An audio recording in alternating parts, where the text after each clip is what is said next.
दोस्तों, मानव जीवन बहुत कष्टदायक है। जीवन में बहुत सारी समस्याओं से जूझ रहे हो तो आज की कहानी में हम एक ऐसे व्यक्ति को देखेंगे जो अपने जीवन में बहुत सारी समस्याओं से जूझ रहा था।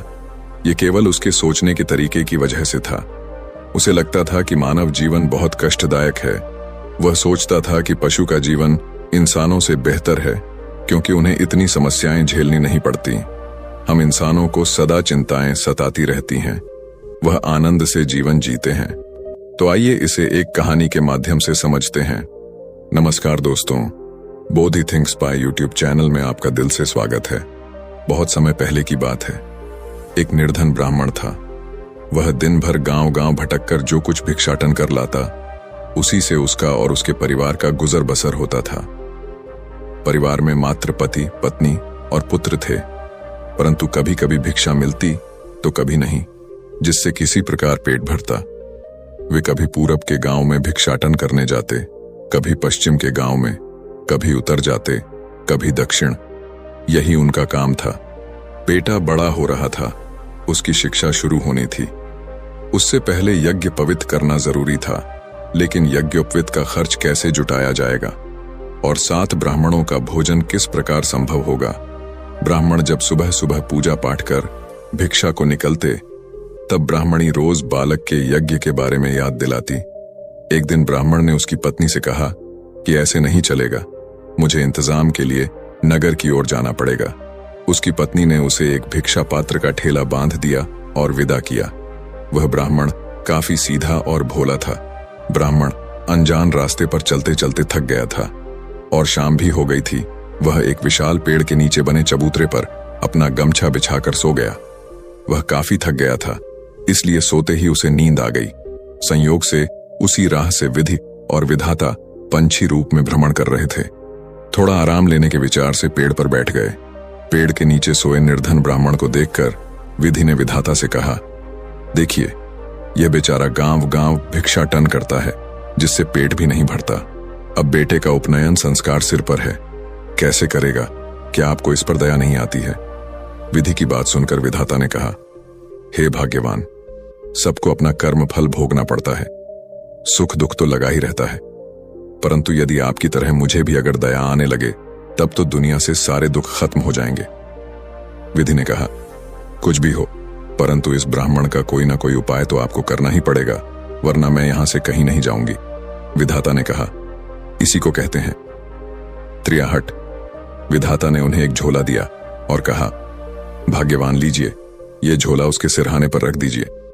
इसमें मिठाइयां हैं और इसी से उसका दुख दूर हो जाएगा।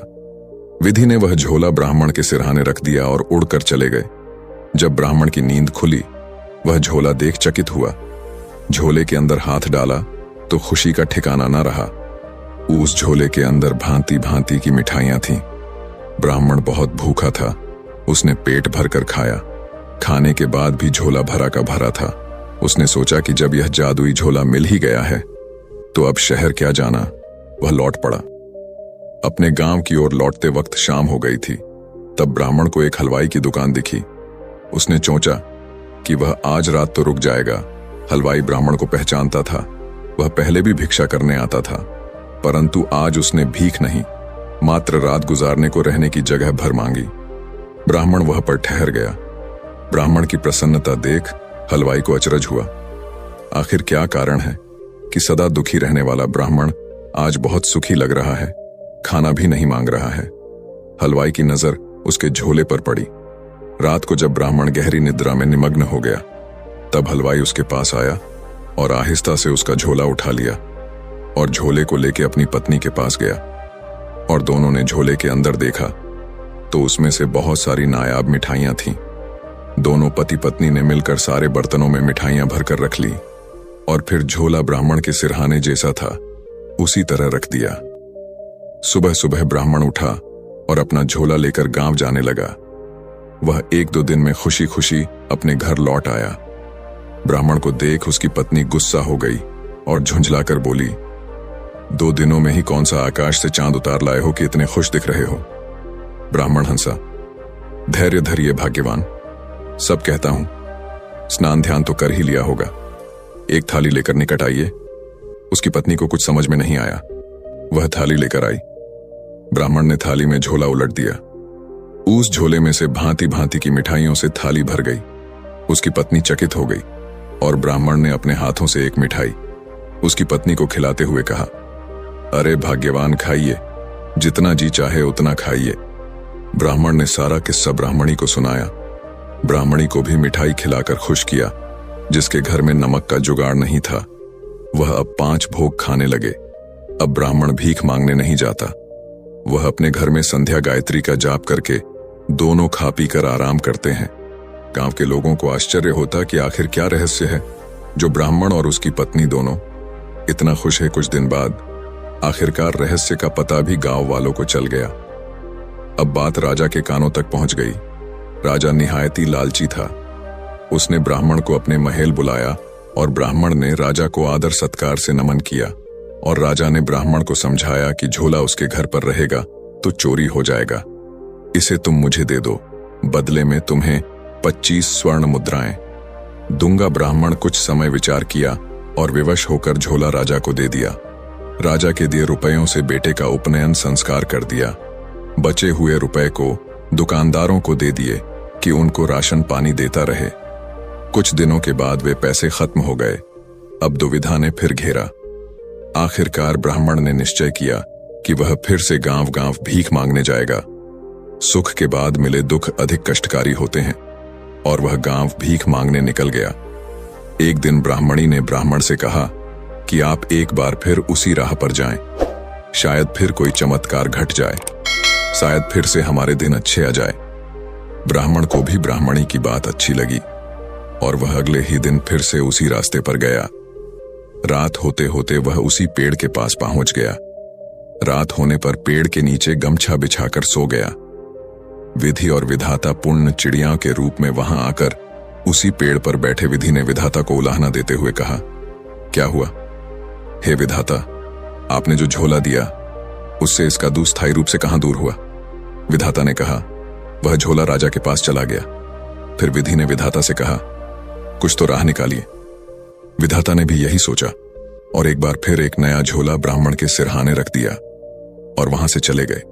सुबह सुबह ब्राह्मण ने आंखें खोली तो उसने देखा कि वैसा ही एक झोला उसके पास आ गया था। ब्राह्मण ने नया झोला देखा। वह खुश होकर जैसे ही झोले को पलटाकर अंदर देखा कि तभी उसमें से अचानक हाथ पैर निकलकर ब्राह्मण की धुलाई करने लगे। ब्राह्मण चीखने लगा। फिर जैसे तैसे करके झोला सीधा किया कि हाथ पैर उसमें समा गए। ब्राह्मण ने झोला बांधा और उसे लेकर वह हलवाई की दुकान गया। ब्राह्मण के सोते ही हलवाई ने पूरे घर का बर्तन इकट्ठा कर लिया और पति पत्नी ने मिलकर झोला खोल उलटा कर दिया। उसमें से हाथ पैर निकले और दोनों की धुनाई करने लगे। दोनों चीख मारकर रोने लगे। पूरा मोहल्ला इकट्ठा हो गया। फिर ब्राह्मण वहां आया और कहा कि हलवाई महोदय ने मुझसे 200 रुपए लिए थे, अगर वह दिलवा दे तो हम सब जादू से समेट लेंगे। हलवाई और उसकी पत्नी ने डर कर 200 रुपए ब्राह्मण को दिए। फिर ब्राह्मण ने झोले का मुंह सीधा किया। हाथ पैर सिमट गए। ब्राह्मण अब झोला लेकर खरीदारी करने लगा। गांव के लोगों को लगा कि अब की बार ब्राह्मण को रुपयों का झोला हाथ लगा है। उसकी खबर राजा को भी लगी। उसने ब्राह्मण को बड़े ही आदर से बुलाया और उसकी खूब आव भाव की। इस बार उसने झोले की जगह 4 गांव लिखने का वादा किया। दान पत्र लिखकर राजा ने ब्राह्मण के हाथों में दिया और राजा झोला लेकर कहुशी कहुशी से अंदर जाकर अपनी पत्नी को बुलाया और झोले का मुंह खोलकर उसे उलटा कर दिया। झोले में से हाथ पैर निकले और इन्हें पीटने लगे। राजा रानी चीखने चिल्लाने लगे। तभी सिपाही दौड़े आए और सिपाही को भी पीटने लगे। तब राजा ने ब्राह्मण से मदद की गुहार लगाई। तभी ब्राह्मण ने कहा, महाराज, यदि आप मेरा पहला वाला झोला दे दें तो शायद मैं आपको इस संकट से बाहर निकाल लूं, क्योंकि यह झोला दूसरे झोले का जुड़वा भाई है और जब तक इसका भाई अर्थात दूसरा झोला नहीं मिलेगा तब तक यह नहीं रुकेगा। राजा ने तुरंत झोला लौटा दिया। ब्राह्मण ने दूसरे झोले को सीधा किया कि हाथ पैर उसमें समा गए। तब जाकर राजा रानी और सिपाहियों को लात घूंस से छुटकारा मिला। राजा ने पहले वाला झोला ब्राह्मण को दे दिया। ब्राह्मण खुशी खुशी अपने घर आया और झोले की कद्दत से ब्राह्मण और उसकी पत्नी काफी अमीर हो गए। फिर कुछ दिन बाद विधि और विधाता ने देखा कि अब तो ब्राह्मण की सारी परेशानियां दूर हो गई हैं।